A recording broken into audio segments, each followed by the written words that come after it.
ನನಗೆ ಕೊಡದ ತಲಾಂತಿನ ಪ್ರಕಾರ, ದೇವರು ನನಗೆ ಕೊಡದ ಆತ್ಮದ ಅಭಿಷೇಕದ ಪ್ರಕಾರ ಈ ಸಮಯದಲ್ಲಿ ನಾನು ನಿಮ್ಮ ಬಿದ್ದಕ್ಕೆ ಹೋಗಕ್ಕೆ ಇಷ್ಟಪಡ್ತೇನೆ.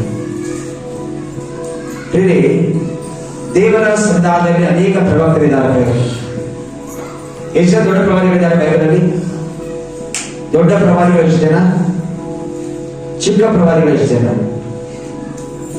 How many prophets in Bible? How many big prophets and how many small prophets in Bible? Can you give the answer? ಯಾವ್ದಾದ್ರು ಕೊಡಲಿಕ್ಕೆ ಸಾಧ್ಯನಾ? ಬೈಬಲಲ್ಲಿ ಗೂಗಲ್ ಹೇಳ್ಬಾರ್ರಿ, ಗೂಗಲ್ ತಪ್ಪಿರ್ತಾರ. ಹಲ್ಲೆಲೂಯಾ. ಗೂಗಲ್ ಹೇಳ್ಬಾರ್ರಿ. ನಿಮಗೆ ಎಷ್ಟು ದೇವರ ವಾಕ್ಯದ ಪರಿಜ್ಞಾನ ಇದೆ ಎಂಬುದಾಗಿ ಪರೀಕ್ಷಿಸ್ತಾರೆ. ದೇವರ ವಾಕ್ಯದ ಪರಿಜ್ಞಾನ. ಬೈಬಲ್ ಎಷ್ಟು ಜನ ಪ್ರವಾದಿಗಳಿದ್ದಾರೆ? ಒಟ್ಟು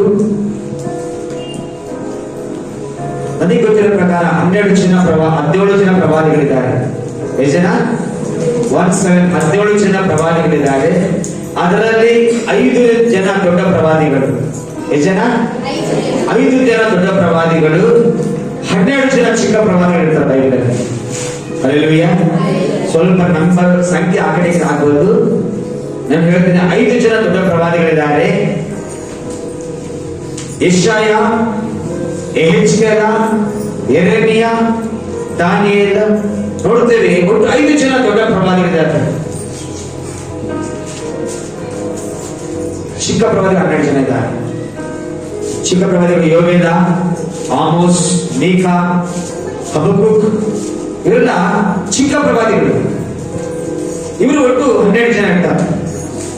ನೋಡ್ತೇವೆ, ಇವತ್ತು ನಾವು ಧ್ಯಾನಿಸುವಂತ ಒಬ್ಬ ವ್ಯಕ್ತಿ ಯಾರಂದ್ರೆ ಪ್ರವಾದಿಗಳಲ್ಲಿ ಶ್ರೇಷ್ಠವಾದ ಪ್ರವಾದಿ. ಈತನ ಹೆಸರಿಗೆ ಒಂದು ಅರ್ಥ ಇದೆ. ರೋಧಿಸುವಂತ ಪ್ರವಾದಿ, ಅಳುವಂತ ಪ್ರವಾದಿ, ವೀಪಿಂಗ್ ಪ್ರಾಫಿಟ್. ವೀಪಿಂಗ್ ಪ್ರಾಫಿಟ್, ಅಳುವಂತ ಪ್ರವಾದಿ, ಮೊರೆ ಇಡುವಂತ ಪ್ರವಾದಿ.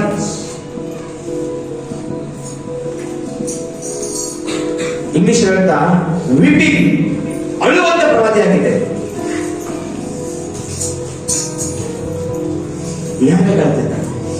ಯಾವುದಕ್ಕಾಗಿ ಆಗ್ತಿದ್ದ?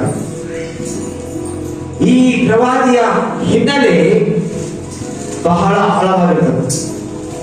ಆದರೆ ನಾನು ತಗೊಂಡಿದ್ದು ಕೇವಲ ಆತನ ಹೆಸರು ಮಾತ್ರ. ಆತನ ಹೆಸರು ಅಳುವಂತ ಪ್ರವಾದಿ. ಅಳುವ ಪ್ರವಾದಿ. ಆತನ ಹೆಸರಿಗೆ ಅರ್ಥ, ಆ ಹೆಸರಿಗೆ ಅರ್ಥ ವೀಪಿಂಗ್ ಪ್ರಾಫಿಟ್. ಯಾಕೆ ಕರ್ತಾರೆ ಅಳುವಂತ ಪ್ರವಾದಿ? ಗೊತ್ತಾ ಯಾಕೆ ಕರ್ತಾರೆ? ಇವತ್ತು ನೀವು 7 ಸಾರಿ ನಾನು ಗೊತ್ತಿರೋ ಸಾರಿ. ಹಲ್ಲೆಲೂಯಾ. ನನಗೆ ಗೊತ್ತಿರೋ ಪ್ರಕಾರ ಇದು 2ನೇ ಸಾರಿ ಈ ಪ್ರವಾದಿ ಬಗ್ಗೆ ನಾನು ಮಾತನಾಡ್ತಿರೋದು. ಬೇರೆ ವಿಷಯದಲ್ಲಿ ಮಾತಾಡಿದ್ದೆ, ಬಟ್ ಇವತ್ತು ಬೇರೆ ವಿಷಯ ಮಾತಾಡ್ತೀನಿ. ಈ ಪ್ರವಾದಿಯ ಹೆಸರು ಬಂದು ಯೆರೆಮೀಯ. ಯೆರೆಮೀಯ ಪ್ರವಾದಿ. ಯೆರೆಮೀಯನ ಹೆಸರಿಗೆ ಅರ್ಥ ಇರ್ತಲ್ಲ, ಅಳುವ ಪ್ರವಾದಿ, ಅಳುವಂತವನು, ದುಃಖಿಸುವಂತವನು. ಇಂಗ್ಲಿಷ್ ಅಲ್ಲಿ ಹೇಳಿದ ಗಾಡ್ ಇಸ್ ಹೈ, ದೇವರು ದೊಡ್ಡವನು ಎಂಬುದಾಗಿ ಕೂಡ ಅರ್ಥ.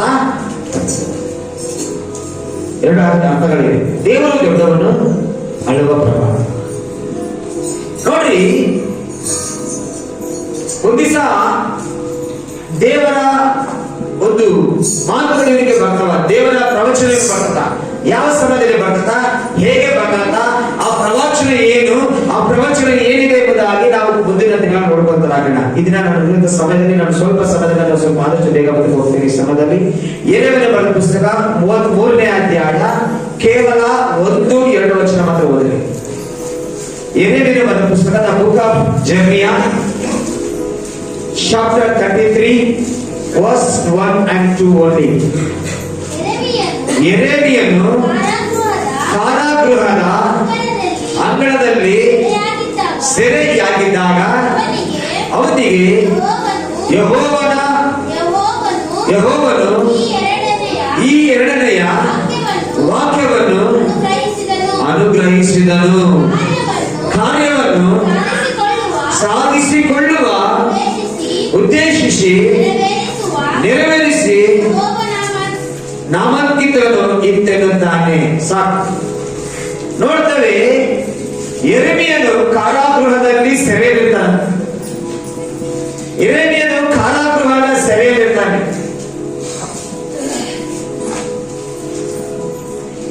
ಕಾರಾಗೃಹದ ಸೆರೆಯಲ್ಲಿ ಯಾಕೆ ಅವನು ಸೆರೆಯಲ್ಲಿದ್ದಾನೆ? ಇಡೀ ಇಸ್ರಾಯೇಲ್ ಜನಾಂಗವನ್ನು, ಯಹೂದ ಕುಲವನ್ನು, ಇಸ್ರಾಯೇಲನ್ನು ಸೆರೆಗೆ ಕರ್ಕೊಂಡು ಹೋಗ್ತಾರೆ. ಸೆರೆಗೆ ಹಾಕಿದ್ದಾರೆ. ಸೆರೆಗೆ ಹಾಕಿದಾಗ ಸೆರೆಮನೆಯಲ್ಲಿರುವಾಗ ನೋಡ್ತೇವೆ, ದೇವರು 2ನೇ ಸಾರಿ ಸಹ ಮಾತಾಡ್ತಾನೆ. ಒಟ್ಟು ಪ್ರವಾದಿಯಾದ ಯೆರೆಮೀಯನ ಸಂಗಡ ದೇವರು 3 ಸಾರಿ ಮಾತಾಡ್ತಾನೆ. ಈ ಯೆರೆಮೀಯನ ಪುಸ್ತಕದಲ್ಲಿ ಯೆರೆಮೀಯನ ಸಂಗಡ ದೇವರು 3 ಸಾರಿ ಮಾತಾಡ್ತಾನೆ. ಓ ಪ್ರವಾದಿ ಹತ್ರ ದೇವರು 2ನೇ ಸಾರಿ ಈ ಮಾತು ಮಾತಾಡ್ತಾ ಹೇಳ್ತಾನೆ, ನಾನು ಎಂತ ದೇವರಿಗೆ ನನ್ನ ಕಾರ್ಯವನ್ನು ಸಾಧಿಸುವ ದೇವರು. ಹಲ್ಲೆಲೂಯಾ. ಪಕ್ಕದಲ್ಲಿ ನನ್ನ ದೇವರು ಕಾರ್ಯವನ್ನು ಸಾಧಿಸುವ ದೇವರು. ನನ್ನ ದೇವರು ಕಾರ್ಯವನ್ನು ಸಾಧಿಸುವ ದೇವರು. ನನ್ನ ದೇವರು ಕಾರ್ಯವನ್ನು ಸಾಧಿಸುವ ದೇವರು. ನೋಡ್ತೇವೆ ಇಲ್ಲಿ ವಾಕ್ಯದಂತ ಆತನು ಒಂದು ಕಾರ್ಯವನ್ನು ಪ್ರಾರಂಭಿಸಲು ಇಷ್ಟಪಡ್ತಾನೆ.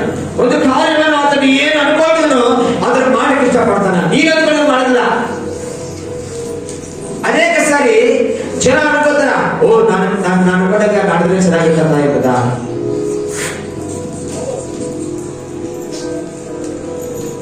ಕೆಲವು ಸಾರಿ ಮನುಷ್ಯ ತಪ್ಪುಗಳು ಮಾಡ್ತಿರ್ತಾರೆ. ಕೆಲವು ಸಾರಿ ಚಿಕ್ಕ ಚಿಕ್ಕ ತಪ್ಪುಗಳು ಮಾಡ್ತಿರ್ತಾರೆ. ಕೆಲವು ಸಾರಿ ಯಾಕಂದ್ರೆ ಮಾತಾದವರು ಕೆಲವು ಸಾರಿ ನಾವು ಆಲೋಚನೆ ಮಾಡ್ತಿರ್ತೇವೆ. ಕೆಲವು ಸಾರಿ ಈಗಾಗಿ ಚೆನ್ನಾಗಿರ್ತದ. ಆದ್ರೆ ಕೆಲವು ಸಾರಿ ಮನುಷ್ಯನ ಕಾರ್ಯಗಳು ಬೇರೆ, ದೇವರ ಕಾರ್ಯಗಳು ಬೇರೆ. ದೇವರ ವಾಕ್ಯದಂತ ಯೆರೆಮೀಯನು ಕಾರಾಗೃಹದ ಅಂಗಳದಲ್ಲಿ ಸೆರೆಯಾಗಿದ್ದಾಗ ಅವನಿಗೆ ಯೆಹೋವನು 2ನೇ ವಾಕ್ಯ ದಯಪಾಲಿಸಿ ಅನುಗ್ರಹಿಸಿದನು, ಕಾರ್ಯವನ್ನು ಸಾಧಿಸಿಕೊಳ್ಳುವ, ಕಾರ್ಯವನ್ನು ಸಾಧಿಸಿ ಕಾರ್ಯವನ್ನು ನೆರವೇರಿಸ್ತಾನೆ. ಕಾರ್ಯವನ್ನು ರೂಪಿಸಿ ಆ ಕಾರ್ಯವನ್ನು ದೇವರು ನೆರವೇರಿಸ್ತಾನೆ. ನಮ್ಮ ಜೀವಿತಗಳಲ್ಲಿ ದೇವರ ಕಾರ್ಯವನ್ನು ರೂಪಿಸುವ ಆತನಾಗಿದ್ದಾನೆ. ಆ ರೂಪಿಸಿದ ಕಾರ್ಯ ನೆರವೇರಿಸುವುದಕ್ಕೆ ಶಕ್ತಿಯೂ ಕೂಡ ಆತನಾಗಿದ್ದಾನೆ. ಹಲ್ಲೆಲೂಯಾ. ಅವನು ಎಂಥ ಕಾರ್ಯಗಳಾಗಿರಲಿ, ದೇವರು ಕಾರ್ಯವನ್ನು ರೂಪಿಸದ ಹೋದರೆ ಇನ್ನು ಹೊಂದಿಕೊಳ್ಳಕ್ಕೆ ಸಾಧ್ಯ ಇಲ್ಲ. ನಿನ್ನ ಗರ್ಭದಲ್ಲಿ ಒಂದು ಮಗು ಆಗಬೇಕಂದ್ರೆ ಆಸೆ ಇರ್ತಾತ. ನಿನ್ನ ಜೀವನದಲ್ಲಿ ನಾನು ಏನಾದ್ರು ಹೊಂದಿಕೊಳ್ಳೋಕೆ ಆಸೆ ಇರ್ತಾ, ಅದು ಹೊಂದಿಕೊಳ್ಳಬೇಕಂದ್ರೆ ಅದನ್ನು ಮಾಡುವವನು ಯಾರು? ಯಾರಾಗಿದ್ದಾರೆ? ಹಲ್ಲೆಲೂಯಾ. ಅದನ್ನು ರೂಪಿಸುವಂತವನು ದೇವರ ಕಾರ್ಯವನ್ನು ರೂಪಿಸುವವನಾಗಿದ್ದಾನೆ. ಈ ಹೊಸ ವರ್ಷದಲ್ಲಿ ಈ ಮೊದಲನೆಯ ಪ್ರಸಂಗದಲ್ಲಿ ನಾವು ಕೇಳುವಂತ ನಿನ್ನ ದೇವರು ಆತನು ಕಾರ್ಯವನ್ನು ಪ್ರಾರಂಭಿಸಿದ್ದಾನೆ. ಆ ಕಾರ್ಯ ನೆರವೇರಿಸಿದ ದೇಶಕ್ಕನಾಗಿದ್ದಾನೆ. ಅನ್ಕೊಳ್ಬಹುದು, ಇಷ್ಟು ವರ್ಷ ಆಯ್ತು ನಾನು ದೇವರ ಮಂದಿರಕ್ಕೆ ಬರ್ತಿದ್ದಾನೆ, ಇಷ್ಟು ವರ್ಷದ ದೇವಸ್ಥಾನದಲ್ಲಿದ್ದೇನೆ, ಇಷ್ಟು ವರ್ಷದ ಅದೇ ಕಷ್ಟದಲ್ಲಿದೆ, ಇಷ್ಟು ವರ್ಷದ ಅದೇ ಕಣ್ಣೀರಲ್ಲಿದ್ದೇನೆ, ಇಷ್ಟು ವರ್ಷದ ಅದೇ ರೋಗದಲ್ಲಿದ್ದೇನೆ. ಆದ್ರೆ ದೇವರ ವಾಕ್ಯ ಇನ್ನೂ ಆತನ ಕಾರ್ಯವು ಪ್ರಾರಂಭವಾಗಲಿಲ್ಲ ನನ್ನ ಜೀವನದಲ್ಲಿ. ಯೆರೆಮೀಯನು ಅದೇ ಕಾರಾಗೃಹದಲ್ಲಿದ್ದಾನೆ, ಸೆರೆಯಾಗಿದ್ದಾನೆ, ಕೆಲಸಗಾರನಾಗಿಲ್ಲ. ಅದೇ ಬಂಧನದಲ್ಲಿದ್ದಾನೆ, ಅದೇ ಕಣ್ಣೀರಲ್ಲಿದ್ದಾನೆ. ಆದರೆ ದೇವರು ಅವನ ಕೂಡ ಮಾತಾಡ್ತಾನೆ. ದೇವರು ಕೂಡ ಮಾತಾಡ್ತಾನೆ. ದೇವರು ಏನ್ ಮಾತಾಡ್ತಾನೆ? ನನ್ನ ಕಾರ್ಯವನ್ನು ರೂಪಿಸಿ ಅದನ್ನು ಸಾಧಿಸ್ತೇನೆ. I will make and I will do. I will make and I will do. ಅಂದ್ರೆ ಅದನ್ನು ರೂಪಿಸಿ ಅದನ್ನು ಕಾರ್ಯಕ್ಕೆ ನಾನು ಏನು ಹೇಳ್ತೇನೋ ಅದನ್ನು ಮಾಡಿ ತೋರಿಸ್ತೇವೆ. ಯಾಕಂದ್ರೆ ಅನೇಕ ಸಾರಿ ದೇವರ ಕಾರ್ಯಗಳು ಅಗೋಚರವಾಗಿರ್ತವ. ದೇವರ ಉದ್ದೇಶಗಳು, ದೇವರ ಪ್ರಣಾಳಿಕೆಗಳು, ದೇವರ ಕ್ರಿಯೆಗಳು ಮನುಷ್ಯರ ಚಿತ್ರದಲ್ಲಿ ಅಗೋಚರವಾಗಿರ್ತವೆ. ನಿನ್ನ ಆಲೋಚನೆಗೆ ಮೀರಿದವುಗಳು, ನಿನ್ನ ಶಕ್ತಿಗೆ ಮೀರಿದವುಗಳು ಅವಾಗಿರ್ತಾವೆ. ಆದರೆ ದೇವರು ಎರಡನೇ ಸರಿ ಮಾತಾಡ್ತಾ ಇದ್ರಲ್ಲ, ಮೊದಲನೇ ಸಾರಿ ಏನೋ ಮಾತಾಡಿದ್ದಾನೆ. ಮೊದಲನೇ ಸಾರಿ ದೇವರು ಏನೋ ಮಾತಾಡಿದ್ದಾನೆ, ಆದ್ರೆ ಎರಡನೇ ಸರಿ ಮಾತಾಡ್ತಾ ಇಲ್ಲ ಅಂತಾನೆ ನನ್ನ ಕಾರ್ಯವನ್ನು ಸಾಧಿಸುವ ದೇವರು. ಯಾವ ಕಾರ್ಯ ಮಾಡ್ತೇನೆ, ಯಾವ ಕಾರ್ಯ ಮಾಡ್ತೇನೆ? ಹಿರಿಯರ ಬರೆಸ್ತಾರ 6ನೇ ವಚನ ಓದೋಣ.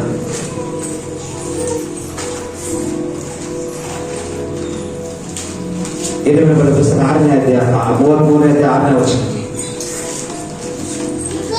ಇಗೋ ನಾನು ಈ ಪಟ್ಟಣವನ್ನು ಜೀರ್ಣೋದ್ಧಾರ ಮಾಡಿ ಅದಕ್ಕೆ ಸೌಖ್ಯವನ್ನು ಕೊಟ್ಟು ನಿವಾಸಿಗಳನ್ನು ಜನರಿಗೆ ಸೌಖ್ಯತೆ ಬೇಕಾಗಿದೆ. ಸೌಖ್ಯ ಅಂತ ಪದಕ್ಕೆ ಅರ್ಥ ಏನು? ಸೌಖ್ಯ ಅಂದ್ರೆ ಪದಕ್ಕೆ ಅರ್ಥ ಏನು? ಸ್ವಸ್ಥತೆ. ಹಲ್ಲೆಲೂಯಾ. ಸ್ವಸ್ಥತೆ ಇದನ್ನೇ ಬೇಕಾಗಿದೆ. ಕಾಲಕ್ರಮೇಣ ಅನೇಕ ದಿನಗಳಿಂದ, ಅನೇಕ ವರ್ಷಗಳಿಂದ ಅದನ್ನು ಹಿಡಿತಲಾಗಿದೆಯಾ?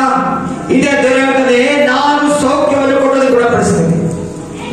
ಸ್ವಸ್ಥತೆ ಕೊಟ್ಟು ನಾನು ಏನ್ ಮಾಡ್ತೇನೆ? ಗುಣಪಡಿಸ್ತೇನೆ.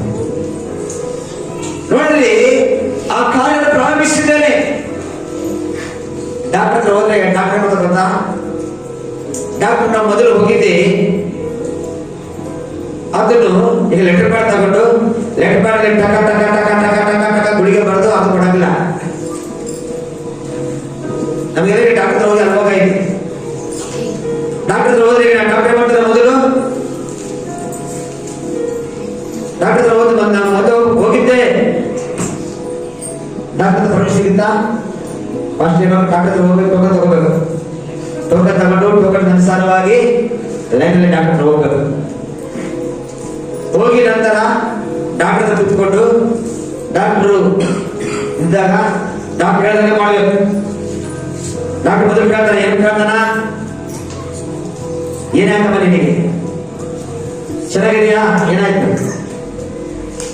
ಡಾಕ್ಟರ್ ಅದು ಮೊದಲು ಏನಾಗಿದೆ ಏನಾಗಿದೆ ಅಂದಾಗ ನಾವು ಸಾರ್ ನಮಗೆ ಜ್ವರ ಐತೆ, ನೆಗಡಿ ಐತೆ, ಕೆಮ್ಮು ಐತೆ ಅಂತ ಹೇಳಿ ತಗೊಂಡು ಬರ್ಬಿಡ್ತಾನ.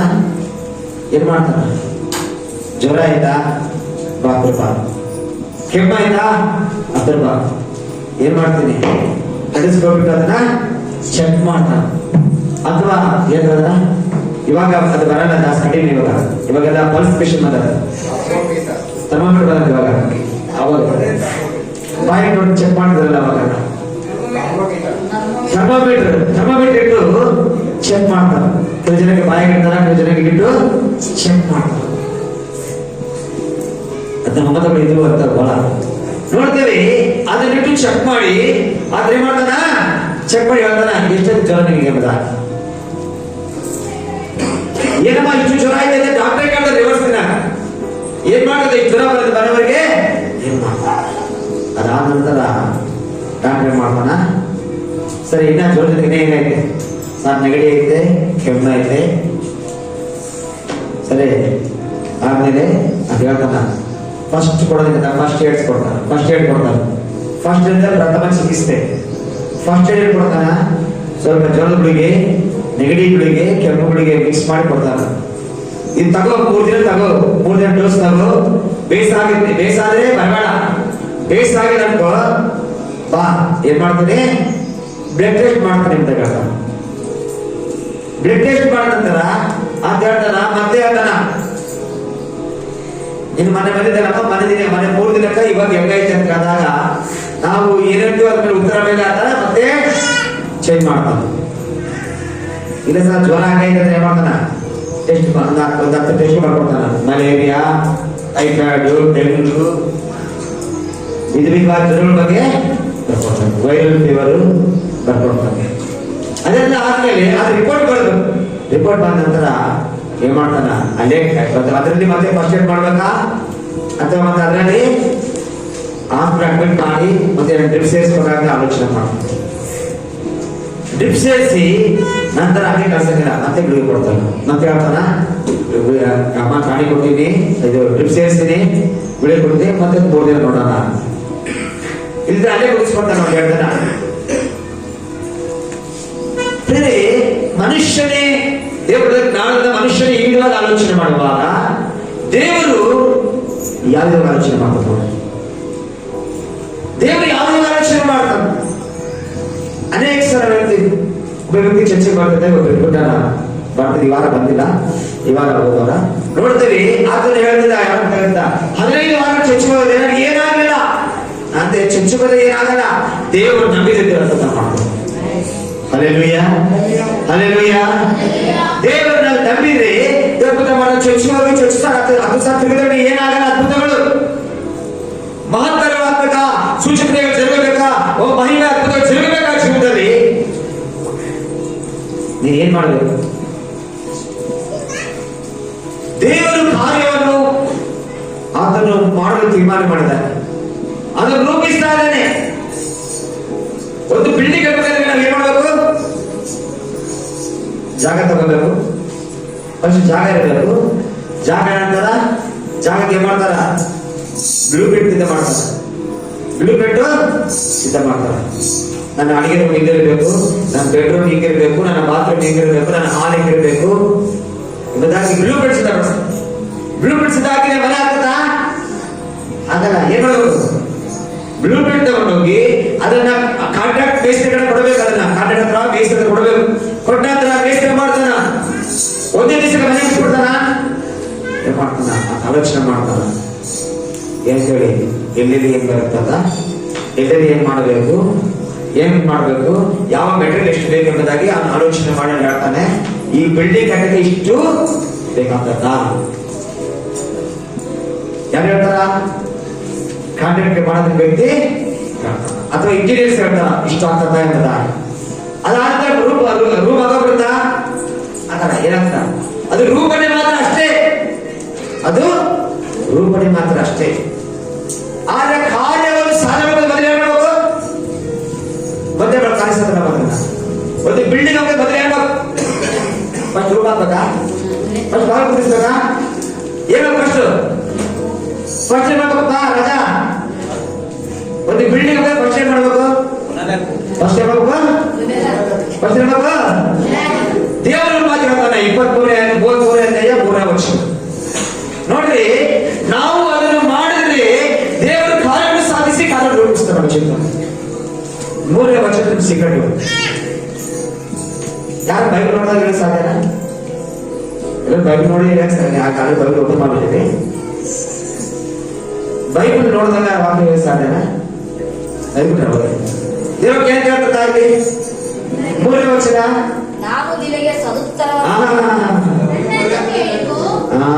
ಮೊದಲ ದೇವರು ಕೇಳಿದ ಮುಂದೆ ನೀವು ಉತ್ತರ ಕೊಡಂಗಿಲ್ಲ. ಏನ್ ಮಾಡ್ಬೇಕು? ನೀನು ದೇವರು ಕೇಳಬೇಕು ಅಂದ್ರೆ ನೀನ್ ಏನಾಗಬೇಕು? ನೀನು ಬೊಗ್ಬೇಕು, ನೀನ್ ಕುಡಿ ಕೊಡಬೇಕು. ಹಲ್ಲೆಲೂಯಾ. ಕುಡಿ ಕೊಡ್ಬೇಕಾದ್ರೆ ನಿಂತ್ಕೊಂಡು ಹಿಂಗ ಕುಡಿ ಹೋಗುತ್ತಾ? ಏನಾಗಬೇಕು? ಕುಡಿ ಹೋಗ್ತಾರೆ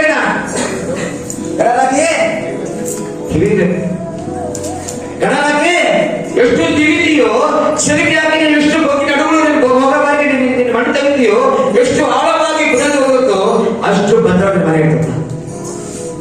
ಅದರಂತ ಹೇಳಿದ್ರ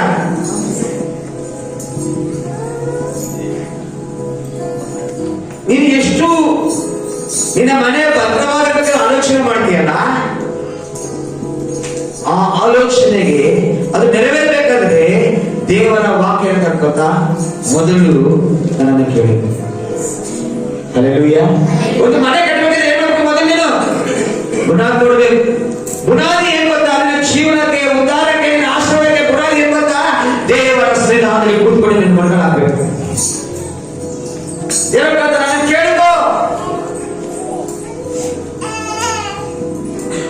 ದೇವರು ಕೇಳಿದ ದೇವರೇ ನಿಮಗೆ ಸ್ತೋತ್ರಪ್ಪ, ನನಗದು ಕೊಡು ಸ್ವಾಮಿ, ನನಗಿದ್ದು ಕೊಡಪ್ಪ. ಅನ್ಯರು ನವರಾಗ ತಿರುಗಾಡ್ತಾರಲ್ಲ, ನಿಂತ್ಕೊಂಡು ಇದೇ ನವರಾಗ ಉದಾಹರಣೆಗೆ ಹೇಳ್ತಾರ ಸುತ್ತ ತಿರುಗಿ ಹೇಳ್ತಾರೆ. ನಾವುಗಳಷ್ಟು 9 ಅನಾವರಿಸುತ್ತ. ಹಂಗೆ ಕೆಲವು ಕ್ಷಣ ಪ್ರಾರ್ಥನೆಗಳು ಹಾಗೆ ನಿಂತುಕೊಂಡು ದೇವ ಕೇಳ್ತ ನಾನು ಕಾರ್ಯವನ್ನು ರೂಪಿಸಿದ್ದೇನೆ, ಕಾರ್ಯವನ್ನು ನಾನು ಮಾಡ್ತೇನೆ, ನೆರವೇರಿಸ್ತೇನೆ. ಆದ್ರೆ ನೀನೊಂದು ಮಾಡಬೇಕು. ನಿನ್ನ ಜೀವನದಲ್ಲಿ ಸ್ವಸ್ಥತೆ ಬೇಕಾ? ನಿನ್ನ ಜೀವನದಲ್ಲಿ ಗುಣಪಡಿಸಬೇಕಾ? ದೇವರ ಅದ್ಭುತ ಜರಗಬೇಕಾ? ಮದುವೆ ಮಕ್ಕಳಿಗೆ ಬುನಾದಿ ಕೊಡಬೇಕು. ಮನೆ ಕಟ್ಟಬೇಕು ಆಲೋಚನೆ ಮಾಡ್ತಿದ್ಯಾ? ಮನೆ ಕಟ್ಟಿದ ಮೊದಲನೇ ಕಾರ್ಯ ಏನು? ಬುನಾದಿ ಕೊಡು.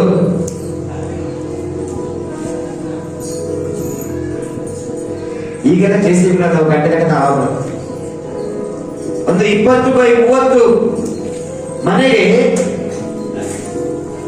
18 by 25 ಮನೆ ಕಟ್ಟಬೇಕಾದ್ರೆ ಈಗ ಬುನಾದಿ ಎಷ್ಟು ಬೇಕಾದ ಗೊತ್ತಾ?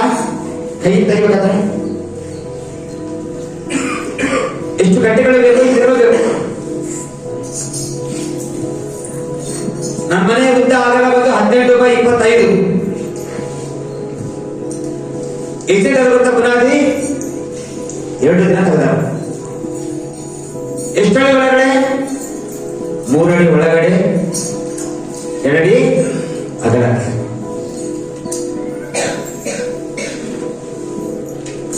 ನೋಡುತ್ತೇವೆ ಬುನಾದಿ ಕಟ್ಟಿ ಬುನಾದಿಯನ್ನು ತೋಡಿ ಬುನಾದಿ ಮಾಡ್ತಾರ, ಮುಚ್ಕೊಂಡು ಬರ್ತಾರೆ. ಕಲ್ಲುಗಳಾಗಿ ಉಸಿಗಾಗಿ ಅದನ್ನು ಮುಚ್ಕೊಂಡು ಬರ್ತಾರೆ. ಕೆಲವು ಜನ ಇದ್ದಂತ ಮಾಡ್ತಾರ, ಉಸಿರಿಗೆ ಸಿಮೆಂಟ್ ಹಾಕ್ತಾರೆ. ಕೆಲವು ಜನ ಭದ್ರವಾಗಿರಬೇಕು. ಕೆಲವು ಜನ ಮಾಡ್ತಾರ, ಪುನಃ ಬೇಸ್ಮೆಂಟ್ಗೆ ಕೆಳಗಡೆ ಬಿಂಚಿ ಹಾಕಿ ಪ್ಲಾಟ್ಫಾರ್ಮ್ ಹಾಕ್ತಾರೆ. ಹಾಕಿದ ಮೇಲೆಲ್ಲ ಹಾಕ್ತಾರೆ. ನೋಡುತ್ತೇವೆ ದೇವರು ನಮ್ಮ ಜೀವನದಲ್ಲಿ ಕಾರ್ಯವನ್ನು ರೂಪಿಸಿ ಕಾರ್ಯವನ್ನು ಸಾಧಿಸಬೇಕಾದರೆ ಮೊದಲು ದೇವರು ಹೇಳ್ತಾರೆ ಗೊತ್ತಾ? ನನ್ನನ್ನು ಕೇಳಿ ನೀನನ್ನು ಕೇಳಿದ್ರೆ ನಾನು ಏನ್ ಮಾಡ್ತೇನೆ? ಇಗೋ ನಾನು ಈ ಪಟ್ಟಣವನ್ನು ಜೀರ್ಣೋದ್ಧಾರ ಮಾಡಿ ಅದಕ್ಕೆ ಸೌಖ್ಯವನ್ನು ಕೊಟ್ಟು ನಿವಾಸವನ್ನು ಗುಣಪಡಿಸ್ತೇನೆ. ದೇವರು ಕೇಳಂಗಿಲ್ಲ. ಒಂದು ಪ್ರತಿಯೊಬ್ಬ ಭಾಷೆ ಕೇಳ್ತಾರೆ ಕೊಡದೆ ಕಿತ್ತುತ್ತವೆ ಕಿತ್ತು ಕೂದ ಪ್ರತಿಯೊಬ್ಬ ಭಾಷೆಗೆ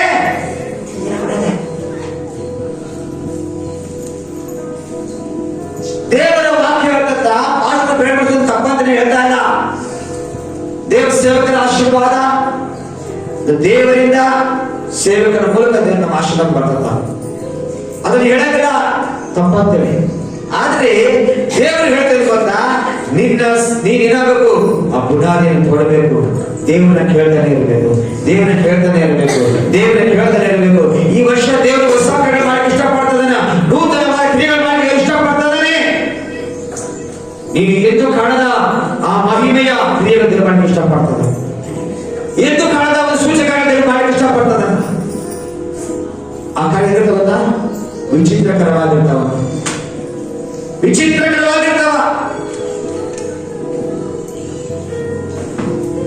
ಇದೇ ಪ್ರವಚನಾತ್ಮಕ ಮಾತುಗಳು ಬೇರೆ ಸಮಯ ಹೇಳ್ತೇನೆ. ಎದ್ದು ಕುತ್ಕೊಂಡು ಕುಡಿದಾಡ್ಬಿಡ್ತಾರೆ ಜನ. ನಮ್ಮಂತ ಒಬ್ರು ಆಮೇಲೆ ಒಂದು ಹಾಲೆಲೂಯ. ಇದೇ ಪ್ರವಚನವಾದ ವಾಕ್ಯವನ್ನು ಬೇರೆ ಸಭೆ ಹೇಳ್ಬಿಟ್ರೆ ನಾ ಎದ್ದು ಕುಡಿದಾಡ್ಬಿಡ್ತಾರ. ದೇವ್ರೇ ನನ್ನ ಮನೆಗೆ ಈ ಕಾರ್ಯ ಮಾಡ್ತೀವಿ, ಅದ್ಭುತ ನಿಮ್ಗೆ ಸ್ತೋತ್ರ ಎಂಬುದಾಗಿ ಕುಡಿದು ಬಿಡ್ತಾರ. ನಮಗೆ ವಾಕ್ಯ ಅರ್ಥ ಆಗ್ತದೇವೋ ಅರ್ಥ ಆಗ್ತದೆ ಗೊತ್ತಿಲ್ಲ. ಹೆಜ್ಜನಿಗೆ ಅರ್ಥ ಆಗ್ತದೆ, ಹೆಜ್ಜನಿಗೆ ಅರ್ಥ ಆಗ್ತದೆ. ಫಸ್ಟ್ ಅರ್ಥ ಆಗೋ ಕೈ ತರೋಣ. ಅರ್ಥ ಆಗ್ತದೆ ಕೆಲವು ಜನಕ್ಕೆ, ಈಗ ಈಸಿಗೆ ಅರ್ಥ ಆಗ್ತದೆ. ಅಂದ್ರೆ ವಾಕ್ಯ ಅರ್ಥ ಆಗ್ತಂತ ಅರ್ಥ. ಅದೇಯ ನಾನು ಹೇಳಿದ ವಾಕ್ಯಕ್ಕೆ ಅರ್ಥ ಆಗ್ತಾ ಇಲ್ಲ ಅಂತ ಹೇಳಕ್ಕೆ ಹೇಳ್ತೀರ ನಮಗೆ. ಅರ್ಥನ ಅರ್ಥ